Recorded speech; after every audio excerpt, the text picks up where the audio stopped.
我死后第3年，边关的烽火一路烧到了京城。萧景玄踩着厚厚的积雪来到谢府，要我出征。他站在空荡荡的正厅前，语气威严：“传谢将军，马上随朕去前线出征。”正在扫雪的丫鬟雪见听到动静，从里屋走出，平静地答道：“皇上，谢将军已经不在人世了。”萧景玄像是听到了最荒唐的笑话，嗤笑一声：“就因为我娶了宁儿，他脾气闹到现在还没完。告诉他，军情紧急，再敢拖延，别怪朕不顾旧情，治他全家的罪。”雪见握着扫帚的手紧了紧，过了好一会儿，他跪下磕了个头，声音不大，却异常清晰：“皇上明鉴，谢将军从小孤苦，没有亲族，这世上就只剩奴婢一个伺候他的人。我留在这里，一是为他守坟，二来为了亲眼看到皇帝的报应什么时候到来。”这是我变成孤魂野鬼的第3年。3年前，我为救萧景玄中毒身亡，黑白无常说我执念太深，要等尘缘彻底了断才行。于是我只能飘着看着萧景玄如何把苏婉宁宠到天上。苏婉宁说没胃口，他就让御膳房连着半个月炖最珍贵的补汤，亲手一勺勺喂他。那女人却惯会装模作样，欲拒还迎地说道：“这么好的东西，皇上日日赏我，是不是也该送些给谢姐姐？”萧景玄脸色立刻不好看了，烦躁地摆摆手：“提他干什么？谢昭华在战场上摸爬滚打惯了，身子骨硬朗得很，用不着这些。他自己要闹别扭，随他去。”可谢姐姐一直躲着皇上，连封信都不来，就一点不担心吗？苏婉宁的手指轻轻勾着他的手心：“担心？朕是皇帝，难道还要向他服软？这江山是谁替他守住的？他总有熬不住回来求朕的时候。”苏婉宁马上软软的贴过去，声音甜得发腻：“是宁儿说错话了，又惹皇上不高兴。我给皇上捶捶背，您别生气。”帐子里的说笑声渐渐低下去，红烛烧了一夜。第2天，连早朝都免了。我飘在房梁上，看着这一切，心里一片冰凉，却奇异的没什么波澜。雪见说的对，也许我就在这儿等着，就是等谁也逃不掉的报应。他偶尔也会想起我，比如某个下雪的早晨，他看着窗外出神，嘴里念叨着又下雪了。我以前最喜欢下雪，年轻的时候，他总是冻得手通红，却还在雪地里给我堆些圆滚滚的雪狗、雪兔。旁边伺候的老太监最会看眼色，小声提议：“皇上，要不去谢府瞧瞧？”他像突然惊醒，脸色立刻沉了下来。他也配让朕亲自去看？既然他自己不肯回宫，那就永远别回来了。他不知道，我就飘在窗外那片他正看着的雪地里，静静地看着他。这座我曾发誓永不踏入的皇宫，如今却成了我的囚笼。我日日飘在这里，看着他，也困着自己，反复思量，到底要了结哪一桩心事，才能让我真正解脱，安心离开。边关的急报终究还是来了，800里加急的信使送来的文书上仿佛都带着血腥气。北漠入侵，半个月连丢3座城池。朝堂上文武百官吵翻了天，吵到最后，所有人的目光都不约而同地落在了一个名字上：谢昭华。如今能击退北漠的，只有谢将军了。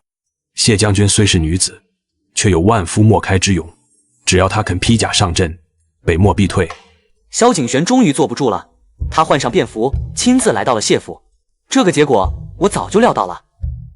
本朝向来重文轻武，能真正扛起帅旗带兵打仗的，从头到尾就只有我一人。谢府早已不复往日热闹，冷清的像座空宅，只有雪见还拿着那把竹扫帚，在门前一下一下慢慢地扫着积雪。他抬眼瞥见了萧景玄，手上的动作却不停，连一声皇上都懒得叫。萧景玄被这无声的冷待噎了一下，有些不自在，清了清嗓子，端出帝王的架子，去通传谢昭华，就说朕来了。雪见这才停下，放下扫帚，沉默地站在那儿。过了好一会儿，他开口，声音没有起伏：“恕奴婢无法从命。”放肆！一个卑贱奴婢也敢抗旨？萧景玄的怒喝在空旷的庭院里回荡，带着天威被冒犯的震怒。雪见的声音依旧平静无波，甚至带着一种近乎残忍的直白：“是谢将军，他已经不在了。”萧景玄的身体猛地一晃，像是瞬间被抽空了力气。可仅仅一眨眼的功夫，那尸态就被压了下去。他脸上浮现出一种混合了恼怒与不信的嗤笑，仿佛听到了最拙劣的谎言。雪见，他语气冰冷，你怨恨柔妃，怨朕宠爱她，这些朕都知道，但你不该编造这种谎言来欺君。奴婢的确记恨他。雪见抬起头，眼睛里是多年积攒下来的冰冷。当年他诬陷我偷了御赐的镯子，把我扔进冷宫，还故意放进野狗，那份痛我死也忘不了。萧景璇却只是不耐烦地摆了摆手，仿佛在说一件无足轻重的小事。那镯子是朕送的，他太过珍视，一时情急才错怪了你。至于野狗，不过是巧合。宁儿向来怕狗，怎么可能驱狗伤人？你未免想得太多了。皇上，您看见了吗？雪见的声音里透出一股深切的悲哀，这就是奴婢怨您的缘由。自从您信了他，眼里就再也看不见真相，耳朵也听不进半句真话了。够了！萧景璇彻底失去了耐心，怒喝打断：朕没空听你这些陈年旧怨，让谢昭华立刻出来见朕。雪见不再辩解，只是缓缓跪下，额头抵在冰冷的青石板上，声音清晰而决绝：奴婢记恨柔贵妃，愿皇上偏听偏信，但奴婢从不说谎。谢将军真的已经不在了。最终，雪见领着将信将疑的萧景璇上了山。雪见默不作声地走到一座孤坟前，用手中的竹帚一点点仔细地扫去墓碑上厚厚的积雪。冰冷的青石墓碑显露出来镇远将军谢昭华之墓7个大字。我飘在坟旁一棵老松的枝头，目光紧紧锁在萧景璇脸上。他先是像被定在了原地，一动不动，紧接着眼眶以肉眼可见的速度迅速泛红，喉结剧烈的上下滚动，仿佛有千言万语堵在胸口，连呼吸都变得粗重而艰难。可这份显而易见的震动只持续了短短一瞬。下一刻，他突然仰起头，爆发出一阵粗嘎刺耳的大笑，笑声在山间回荡，震得松枝上的积雪簌簌落下。假死！哈，这分明是你玩的把戏！他指着那墓碑，脸上带着一种看破诡计的近乎狂躁的得意。谢昭华，你竟也学会了这等卑劣伎俩，是怕了北漠的刀锋，不敢上战场，所以用这种法子躲起来吗？他话音未落，猛地从怀里掏出一枚玉佩，狠狠砸在墓碑前的雪地上。那是我16岁时他亲手系在我腰间的，说此玉为凭，见玉如见君。你忘了？他俯身逼近墓碑，几乎要把那冰冷的石头看穿。16岁，长生门下，你对朕发的誓。你说，只要朕拿出这枚玉佩，无论你在天涯海角，无论你身在何方，都会立刻赶到朕的身边，为朕赴汤蹈火，万死不辞。我飘在墓碑上方，静静地看着他这副近乎疯狂的样子，心里却只剩一片空旷的死寂。赴汤蹈火，万死不辞，我这一生似乎都在践行这8个字，可得到的结果又是怎样呢？他登基大典那日，乱臣起兵谋逆，是我迎着漫天箭雨，单枪匹马冲入敌阵，就连他执意要拿苏婉宁进宫，我心如死灰，我撑着最后一点力气入宫，想将兵权、防务一一与他交割清楚。可宫门外，太监拦住了我，眼皮都不抬一下，只说皇上正陪着柔贵妃，娘娘玉体欠安，皇上有旨，闲杂人等一律不见。如今他站在我的坟前，拿着那枚早已凉透的玉佩，声声质问，逼我兑现当年的誓言。萧景璇最终还是骂骂咧咧地走了。那些贪生怕死、卑劣伎俩的咒骂，被山间的风雪一卷，就散在了我冰冷的墓碑旁，什么也没留下。他一身狼狈地回到皇宫，刚迈进宫门，一个神色慌张的宫女就扑了过来。皇上，不好了，贵妃娘娘突然昏倒了。她紧绷的神经像是被这句话猛地拧断，先前所有的烦躁、暴怒，瞬间被另一种更急切的情绪覆盖。她什么也顾不上了，大步流星地朝苏婉宁的寝宫赶去。床榻上，苏婉宁刚刚转醒，面色苍白如纸，更显得柔弱无骨。一见萧景璇进来，她立刻挣扎着想坐起身，伸出微颤的手攥住他的衣袖。未雨泪先流，皇上，您见到谢姐姐了吗？萧景璇的脸色瞬间又沉了下去，抿着唇没说话。苏婉宁却仿佛没看见他的不悦，仰着脸，眼中蓄满了委屈的泪水。是不是谢姐姐又说了什么惹您不快了？都怪宁儿不好，不该多嘴让您去找她的。他轻轻晃着她的袖子，声音软的能掐出水来，带着一贯的让人心软的娇怯。皇上，您别生气了，好不好？今夜就让宁儿陪着您吧，我新学了一支胡旋舞，跳给您看，定能让您忘掉烦心事。从前，只要苏婉宁这样撒娇示弱，他纵有天大的怒火，也会顷刻间化为绕指柔。可这一次，萧景璇只是沉默地听着，然后轻轻拍了拍他的手背，站起身。你刚醒，身子还虚，好好歇着吧，别劳神。说完，不等苏婉宁反应，便转身大步离开了寝宫。他没有去别处，径直去了御书房。他从书架最深处的角落里搬出了一个落满灰尘的旧木匣，匣子打开，里面是一卷保存的上好的画轴。他动作有些滞涩地展开画卷。恰在此时，一阵夜风从窗隙钻入，撩动了烛火，跳跃的光晕不偏不倚，正好落在画中人的脸上。那是一个身着劲装的少女，手里捏着一支开得正艳的红梅，正回过头来，眉眼弯弯，笑容灿烂。那笑容里没有半分恭维女子的矫饰，只有清澈见底的跳脱与鲜活。嘴角扬起的弧度，竟比手中那只梅花还要耀眼夺目。侍立在旁的小太监不明所以，见皇上盯着画看得出神，便凑上前想讨个巧，随口奉承道：“皇上，这画像上画的可真传神，莫不是柔贵妃娘娘年少时的模样？真是国色天香。”萧景璇的动作猛地僵住，整个人像被瞬间抽空了力气。小太监见他脸色巨变，扑通一声就跪倒在地，抬手啪啪地抽自己耳光。奴才该死，奴才眼瞎，奴才胡言乱语。他当然知道自己认错了。画上那个手持红梅，笑容比阳光还耀眼的少女，根本不是他口中温柔似水的柔贵妃，而是那个被他日日斥责冥顽不灵、心硬如铁的谢昭华。萧景璇的目光死死锁在那只梅花上，沉默了许久，久到小太监吓得浑身发抖，他才缓缓吐出一口气：“起来吧，不怪你。”他伸出手指，极其缓慢地抚过画纸上少女的脸颊，动作轻的仿佛怕惊扰了什么，声音低的像是在说给自己听，又带着一种茫然的困惑：“你倒是提醒了朕。”宁儿和他眉眼之间却有那么一两分相似，可这话刚出口，他立刻像是被烫到一样，猛地抬高了声音，语气变得斩钉截铁，更像是在说服自己。但宁儿比他好，宁儿温柔体贴，善解人意，哪像谢昭华，性子又倔又硬，捂了这么多年都捂不热。我飘在御书房的梁上，看着他这副拼命自我辩解、自欺欺人的模样，只觉得既可悲又可笑。他大概早就忘了16岁那年，也是在这样一个下雪天，在长生门外的雪地里，他紧紧握着我的手，喝出的白气模糊了彼此的脸。他说，他就喜欢我这拧折不弯的烈性。他说，我是这天地间他见过最耀眼的颜色。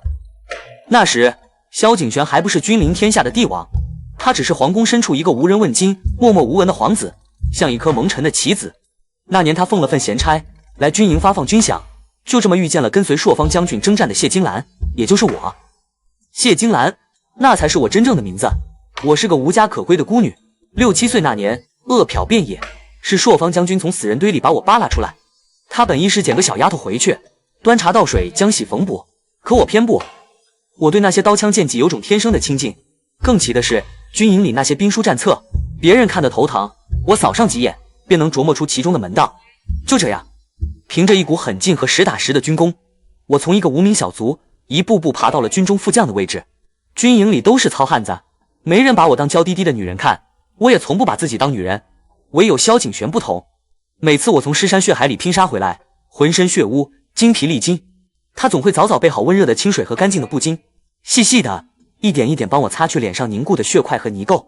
他那时看我的眼神温柔的能把人溺毙。他说我身上有股京城闺秀没有的野性和鲜活，让他怎么也忘不掉。我们曾在边塞呼啸的风沙里共饮烈酒，也曾在荒原上背靠背合力斩杀过饿红了眼的狼群。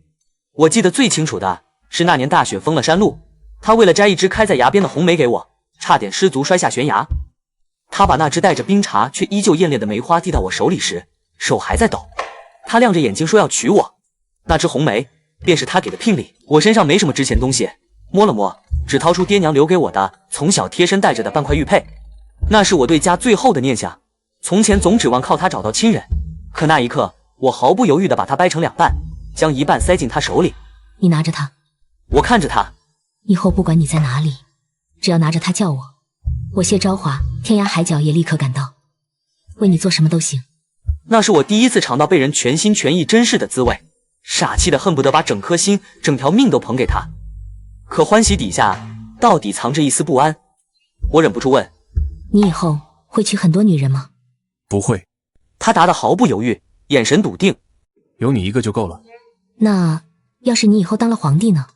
我追问，带着少女天真的忧虑。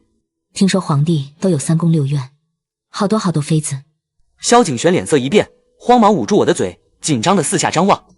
只见茫茫风雪，并无他人，他才松了口气，凑到我耳边，压低了声音，像在说一个只有我们知道的秘密。傻丫头，这种话不能乱说。如果真有那一天，我就为你废了6宫。就为了这句话，我义无反顾地跟着他回了波谲云诡的京城。接下来的3年，我为他出生入死，在明枪暗箭里替他扫平一切障碍。19岁那年，萧景璇终于黄袍加身，坐上了那把无数人觊觎的龙椅。我以为苦尽甘来，可他登基后做的第一件事，不是兑现承诺立我为后，甚至不是给我一个名分，而是以最隆重的礼节迎娶了户部尚书的独生女苏婉宁。据说那位陆小姐对他痴心一片，因思慕他而茶饭不思，郁郁成疾，甚至放出话来，如果此生不能驾驭萧景璇，他便要以清白之身殉情明志。苏婉宁入宫前一夜，我拦住了她。你说过，这辈子只要我一个。她语气敷衍地哄我，藏不住不耐烦。他这般爱朕，甘愿为朕死，难道要朕眼睁睁看着他香消玉殒？终究，苏婉宁还是进了宫。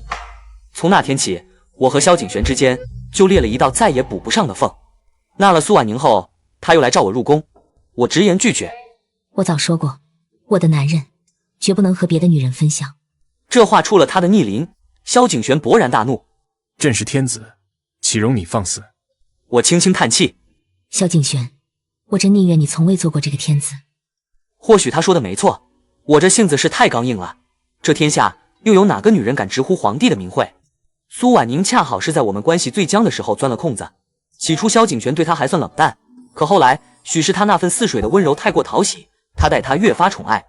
我常听见他对近臣抱怨，天下女子见了朕，无不俯首贴耳，唯有谢昭华，仗着几分军功，便目中无人。你看，当年为我攀崖折眉的那个少年，终究还是长成了这般冷漠多疑的帝王。北漠铁蹄再踏3程，边陲告急的文书堆成了山，尽数涌向玉座上的萧景璇。他近来总是彻夜难眠，派出去寻我的探子换了一批又一批。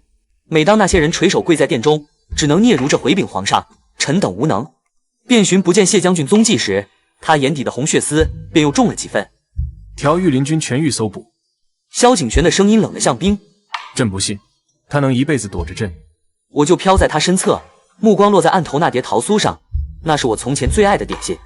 边关风沙操，哪有这般软糯吃食？苏婉宁总嫌它油甜腻人，我却能独自扫光一整盘。指尖下意识探过去，却径直穿过了瓷碟，一声轻叹消散在空气里。罢了，都到这份上了，还惦记着这些做什么？我只盼这场纠缠早些落幕，与萧景璇的尘缘断得干干净净。等下辈子投个寻常人家，定要揣着碎银买满一匣子桃酥，吃到心满意足。思绪刚飘远，店门就被轻轻推开，苏婉宁提着描金石盒走了进来。她将盒中精致的金丝饼、水晶糕一一摆开，动作间哗啦一声，那碟桃酥便被扫落在地，酥皮碎了满地。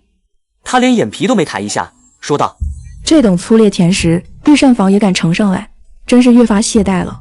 皇上尝尝臣妾亲手做的。”话没说完，萧景璇突然拍案而起，手臂一扫，整盒点心全被掀翻。谁准你擅闯御书房的？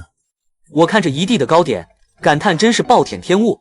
这一块糕点的银钱，够边关将士买半袋米，撑上10来天。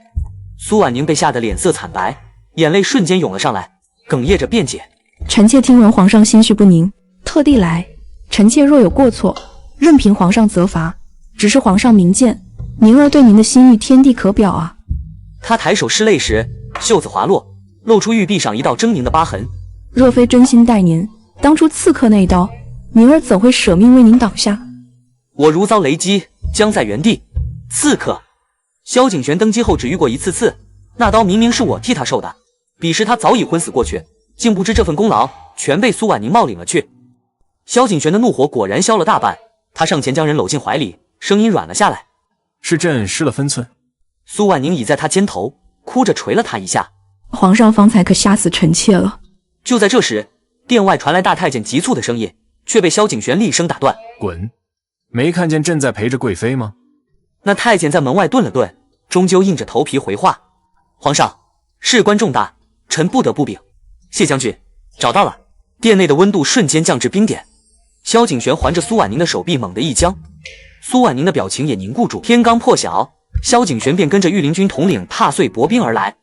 连日暴雪引发了山崩，裹挟着碎石的雪浪冲垮了河岸，也掘开了那座沉寂的坟墓。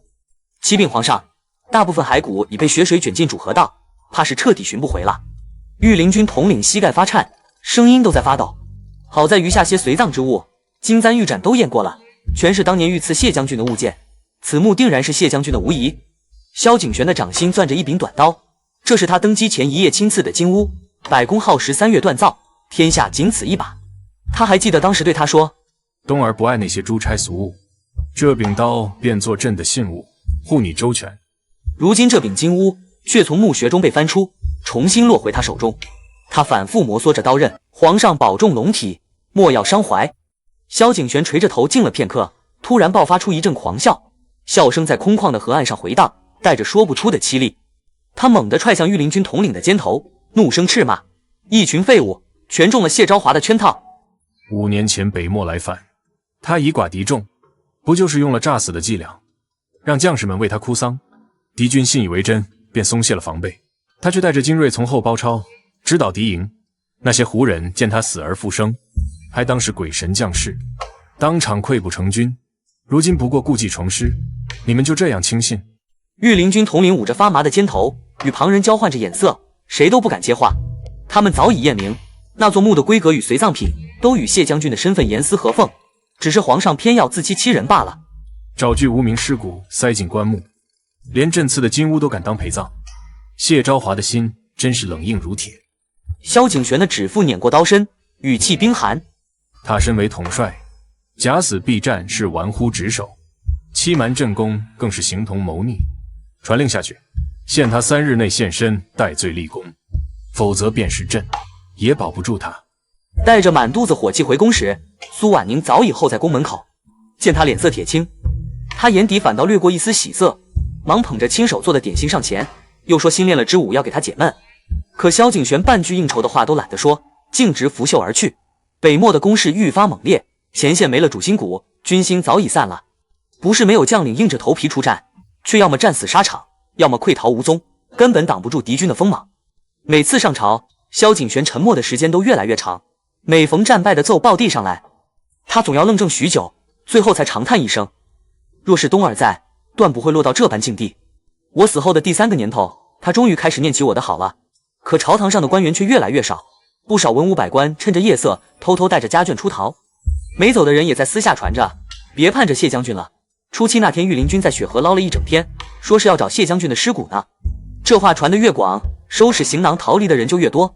事实明明就摆在眼前，只有萧景玄不肯信，或者说他不敢信。直到北漠攻破最后一道关隘，兵锋直逼京城，萧景玄终于慌了。他把朝臣扔在大殿上，直奔天牢方向，对御林军统领下令：把谢昭华的侍女雪见抓起来，给朕严刑拷打。雪见与谢昭华最是亲近，朕倒要看看他受刑时，谢昭华还能不能藏得住。我在他身边疯狂嘶吼：萧景玄，你疯了！我已经死了，你放过他！可阴阳相隔，我的声音穿不透他的耳膜，我的手也碰不到他的衣袖。雪见被拖进天牢的那一刻，我便守在他身边，皮鞭抽在他身上时，我心如刀绞。从前若是有人敢动我的人，我定会当场废了对方的手脚。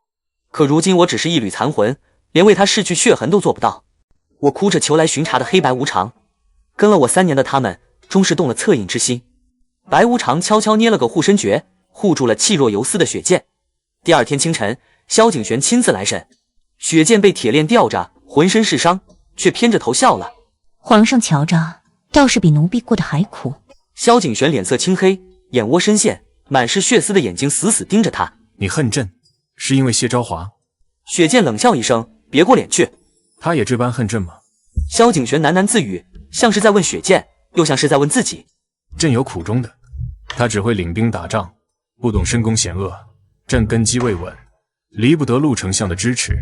朕早说过，苏婉宁永远只是贵妃，皇后之位本就该是她的，她一个孤女，到底还有什么不满足？我站在他身旁，只觉得荒谬。他到死都不明白，我要的从不是凤冠霞帔，而是那个在雪夜里为我折眉的少年，是那个许诺过要与我一生一世的人。他若从未给过我希望，我又怎会落得这般下场？将军说过，若不是皇上当年许诺废六宫，他根本不会离开边关，来这吃人不吐骨头的京城。雪见替我说出了这句话，萧景璇的脸色白了几分，沉默良久才开口。或许朕是有过没兑现的承诺，但朕对他的心意从没想过给别人。如今16座城池都丢了，京城要是守不住，朕就是亡国之君啊！他突然暴怒，雪见，你再不说谢昭华在哪儿，就是通敌叛国。奴婢说过无数次了。雪见的声音很轻，却字字清晰。谢将军死了，莫您也去看过了，是您自己不肯信。你还嘴硬！萧景璇正要喊人用刑，一个小太监突然跌跌撞撞地冲进来。皇上，雪河那边又找到件随葬品，这点小事也来烦朕。萧景璇怒不可遏，刚要下令拖下去，一枚玉佩从太监怀里滑落，当啷一声砸在地上。萧景璇猛地僵住，颤抖着走过去，捡起那半枚磨得发亮的玉佩。他从怀中掏出自己的那半块，轻轻一合，严丝合缝，分毫不差。这是我此生最珍视的东西，贴身戴了10几年，若只是假死，我绝不会将它埋进墓里。萧景璇双腿一软，重重跪坐在地上。工人们惊呼着上前搀扶，却被他一把推开。他盯着那枚完整的玉佩，声音抖得不成样子。他是怎么死的？雪见看着他失魂落魄的模样，笑出了眼泪。回皇上，谢将军3年前为救驾，替您挡了刺客一刀，那刀上为了剧毒，无药可解。不可能，他为什么不来找朕？萧景璇的声音里满是绝望。将军当然去找过。雪见的眼泪越流越凶。可那天您陪着柔贵妃，说任何闲杂人等都不见，将军就在宫门外的雪地里等了整整1夜，天亮时才拖着伤回来，没过多久就去了。萧景璇呆呆地站起身，刚要迈步，突然捂住胸口，一口鲜血喷了出来。他仰面倒下时，我分明看见他眼底滚落的泪水混着血珠滴在了那枚玉佩上。深夜，萧景璇猛地睁开眼，眼前最先浮现的却是苏婉宁那张血满焦灼的脸。皇上总算醒了。苏婉宁端着药碗的手微微发颤，语气里满是后怕。可把臣妾魂都吓飞了。他舀起一勺汤药递到他唇边，话锋却陡然一转。听闻皇上醒前见过雪见，那贱婢早年就敢对我不敬。皇上万金之躯，何苦跟这等货色置气？仔细伤了龙体，这要是臣妾连夜求太医你的方子，守着药炉熬了半宿，眼睛都熬酸了。他娇怯的抬眼，等着他饮下汤药。萧景璇却抬手挥开他的手腕，药汁洒落一地。他就这么静静盯着他，目光如冰，看得苏婉宁浑身发毛。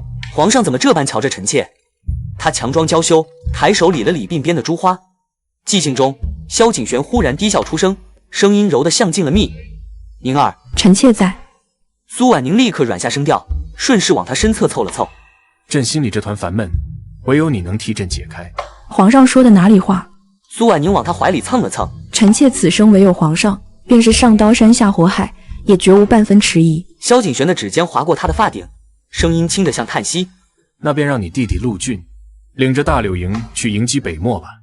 苏婉宁的脸刷的白了，方才的娇柔瞬间僵在脸上。她猛地将药碗灌在地上，青瓷碎裂的声响刺破店内的静谧，随即扑通一声跪在龙榻前。皇上！哭腔瞬间染上他的声音。那北漠人个个凶神恶煞，身高马大如豺狼转世，哪里是寻常人能抵挡的？继而自小饱读诗书，是温室里长大的公子，战场之上刀剑无情，若是伤着碰着，他得受多大罪啊！萧景璇挑了挑眉，唇边笑意未减，语气却冷了几分。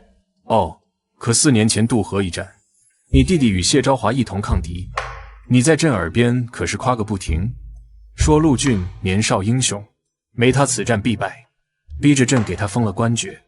怎么，如今倒是成了连战场都不敢上的娇公子？当年是躲在谢昭华身后混功劳的。苏婉宁的脸色彻底没了血色。萧景璇越是平静，他就越慌。他猛地撩起衣袖，露出手臂上纵横交错的伤疤，声音带着哭腔：皇上，陆家世代忠良，臣妾当年维护皇上，硬生生替您挡了一刀，从未有过半句怨言。可就是陆家独苗，求皇上开恩，莫要让他单独对战北漠啊！他像是突然想起什么，拔高了声音。对了，谢昭华呢？迎战北漠本就是他的职责，如今大敌当前，他竟敢临阵脱逃，这等不忠不义之人，皇上岂能容他？萧景璇笑了，笑意未达眼底，反而透着几分疯狂。他一把攥住苏婉宁的胳膊，指尖轻轻抚过那些伤疤，动作温柔的诡异。宁儿，你心疼弟弟，怕他受伤，为何就觉得谢昭华该去拼命？他的声音冷得像冰。你弟弟生在富贵之家，娇生惯养，谢昭华不过一介女子，比你弟弟还矮上一截，他得练多少苦功，才能握着刀对着如狼似虎的北漠人砍下去？苏婉宁拼命想抽回胳膊，却被他攥得死死的。皇上，您这话是什么意思？朕只是想问。萧景玄的目光骤然锐利，这伤当真为朕所挡？苏婉宁的瞳孔猛地收缩，慌乱瞬间爬满眼底。他想跪下求饶，却被萧景玄拽着动弹不得，只能拼命磕头。皇上明鉴，千真万确，当日御书房的下人都能作证。下人？萧景玄嗤笑一声，你说的是除了你我，御书房里那几个研墨的宫女吧？后来他们都出宫了，有一个好像还嫁给了你家管家。宁儿，那些人全是你的心腹吧？额头磕在床沿上，发出沉闷的声响，很快就渗出血来。苏婉宁抖着声音辩解：皇上，他们只是恰巧。恰巧？萧景玄打断他，语气里满是嘲讽。刺客来袭，御书房里刚好全是你的人，这未免太巧了。他顿了顿，眼中翻涌着狠戾。宁儿，你让朕不得不怀疑那刺客是不是你们陆家安排的？绝无此事，皇上。苏婉宁疯狂摇头，话还没说完，就被一阵剧痛惊得尖叫出声。萧景玄不知何时抽出了床头的金乌刀，刀锋划过，苏婉宁那只满是伤疤的胳膊应声而落。再敢说一句谎话，朕就砍了你另一只胳膊。冰冷的刀锋贴着皮肤，萧景玄的声音没有半分温度。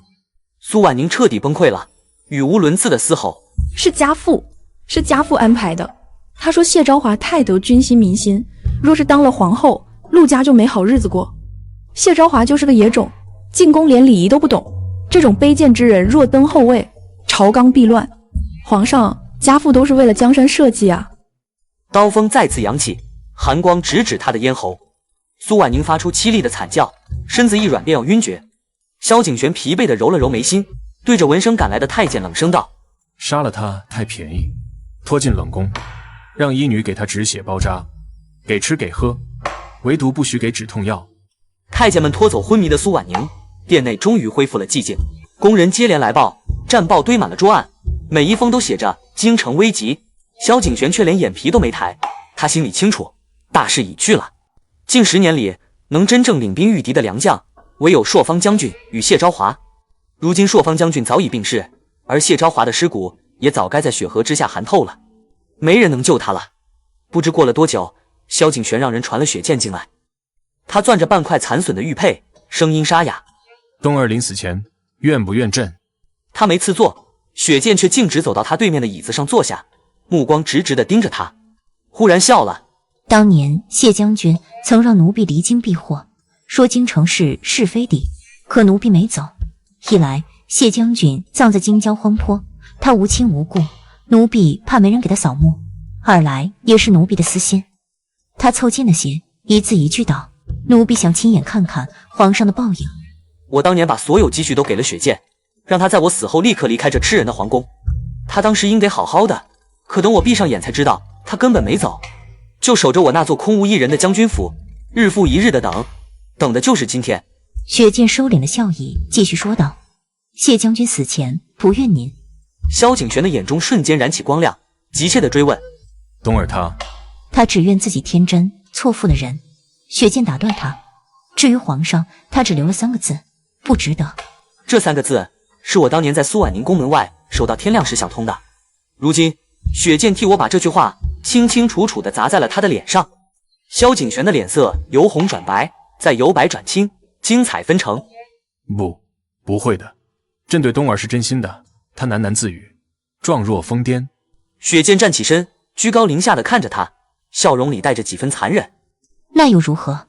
塞外的那个皇子已经死了，现在这位天子的真心，谢将军不稀罕。萧景玄猛地捂住胸口，一口鲜血喷了出来，染红了身前的龙袍。雪剑不再看他，转身走出宫殿。他轻声呢喃：将军，这皇宫我们再也不用来了。我看着自己越来越透明的魂魄，忽然明白为何迟迟不肯离去。黑白无常站在我身侧，声音悠远：你在等一个人，一个念着你的人。是萧景玄。我皱了皱眉，我可不想见他。不是，黑白无常望着宫门外的方向。再过1个时辰，你就知道了。1个时辰后，南朝城门被破，北漠的铁蹄如潮水般涌入这座沦陷的都城。萧景玄被发现时，正把白绫系在梁上，眼看就要悬梁自尽。北漠士兵粗暴地将他捆住，像扔破麻袋似的丢在皇城中央的空地上。北漠王时运策马而来，他勒住马缰，居高临下地看着阶下囚，用生涩的汉话开口：“谢将军何在？”萧景玄紧咬牙关，拒不作答。时运抬手抽出腰间斩马刀，冰冷的刀锋瞬间贴住他的脖颈。萧景玄终于绷不住防线，艰涩地吐出几个字：“多年前，父王曾请巫师观星，巫师言南朝气数将尽，却有一颗异星偏轨能为南朝强行续命10年。孤本算着5年后才能踏破此城，如今看来是那颗护佑南朝的星子自己坠了。”萧景玄的嘴唇抿成一条惨白的线，胸腔里的悔恨几乎将他撕裂。时运收刀入鞘，望着残破的宫墙轻轻叹息：“说起来，孤与谢将军曾有一面之缘。当年孤为护族中妇孺，失足落入冰河，被谢朝华生擒，本以为必死无疑，他却道：名将之刀不斩弱者，何况我是为护子民。那日我们约定，他日疆场相见，必当光明磊落一战。直到破城前，孤还在盼着与他重逢。原来那个执念着要与我重逢的人，竟是他。”当晚，时运命巫师点燃篝火，火焰在夜色中跳跃，这是北漠狼 F 族特有的换魂仪式。火光中，我显出身形，我看见剑时运正凝神望着我，我惊讶他竟能看见我的魂魄。谢将军，他翻身下马，双手交叠于胸前，行了个郑重的足礼。我一抬手，行了个南朝将军的军礼作为回敬。孤已生出华发，你却还是当年模样。时运的声音里带着怅惘，也是。你殉国时不过19岁，世人称颂的神将，说到底只是个小姑娘。南朝皇帝有眼无珠，若当初你肯随孤走，何至于此？我淡淡一笑：时运，我身为南朝将，守土护邦是本分。如今魂归天地，人间战事早已与我无关。也罢，今生缘分终究太浅，若有来生。他的话未说完，便被我悄然打断。他是天命所归的君主，因这股想见我的执念，我的魂魄才迟迟无法离去。如今心愿得偿，执念已消，我化作一缕青烟，转身跃入轮回。短短19载，纵然青史留名，却困于君臣猜忌、儿女情长，终究不值。若有来生，我定要活成自己想要的模样。城破第7日，时运处理完政务，终于腾出功夫去见那个已成阶下囚的南朝皇帝。他不是空手去的，手里还拎着一个气息奄奄的女人。时运拖着那女人，一脚踹开关押萧景玄的柴房门，将人狠狠灌在地上。萧景玄抬眼一瞧，瞬间僵在原地。那女人断了一条胳膊，浑身是伤，正是苏婉宁。这个冷宫妃嫔不知从哪儿听闻孤倾慕谢将军，竟连夜爬进孤的营帐，妄图攀附。时运的语气里满是鄙夷，不过是张有几分相似的脸，俗烟的菟丝花，也敢冒充塞北的寒梅。话音未落，南朝皇帝，你后宫养着这般货色，莫不是你也念着谢昭华，便对着这张赝品脸解渴？萧景玄本就呆滞的脸瞬间被剧痛扭曲。时运见他这副模样，似乎也觉得无趣，冷声道：你这一生信奸佞，害忠良，做君王丢了江山，做男人薄情寡义，窝囊至极。与其苟活，不如体面些。他放下一壶酒，这杯酒你自己喝了吧。时运离去后，萧景玄在柴房里哭坐了很久。门外全是北漠士兵，插翅难飞，在衣襟上写下血书罪己诏，然后端起那杯酒一饮而尽。后来雪见离开了京城，云游四方，曾经那副清秀动人的模样，早就被风霜磨去了棱角。这世间再也没有什么能让他牵肠挂肚的人和事。雪见心里盘算着，不如就这样了结了这寡淡的残生。就在他下定决心的前一刻，一段尘封的记忆突然涌上心头。谢将军还在世的时候，曾笑着同他说过，塞外的梅花开的那叫一个惊心动魄。他想去瞧瞧，拖着病体跋山涉水走了整整几个月，雪见终于站在了塞外的土地上。漫山遍野的梅花映入眼帘，一簇簇，一片片，红的像燃着的烈火，粉的像飘着的云霞，美得让人挪不开眼。雪见望着望着，眼眶一热，滚烫的泪水毫无征兆地滚落下来。他从怀里摸出半块磕损了的玉佩，小心翼翼地埋进了梅树下的泥土里。随后他解下随身带着的白绫，系在一根粗壮的梅枝上，颤抖着将脖梗套了进去。就在这时，身后突然传来一声响亮的马嘶，紧接着一道破空之声呼啸而过，利剑精准地射断了悬着的白绫。雪剑重重地摔在地上，剧烈地呛咳起来。他抬起头，艰难地望向声音传来的方向，只见一个身着火红衣裙的少女骑着一匹通体乌黑的烈马疾驰而来，马蹄踏过之处，血沫与尘土齐齐飞扬。少女勒住缰绳，居高临下地看着泪流满面的雪剑，朗声说道：真是没出息，好好的哭什么？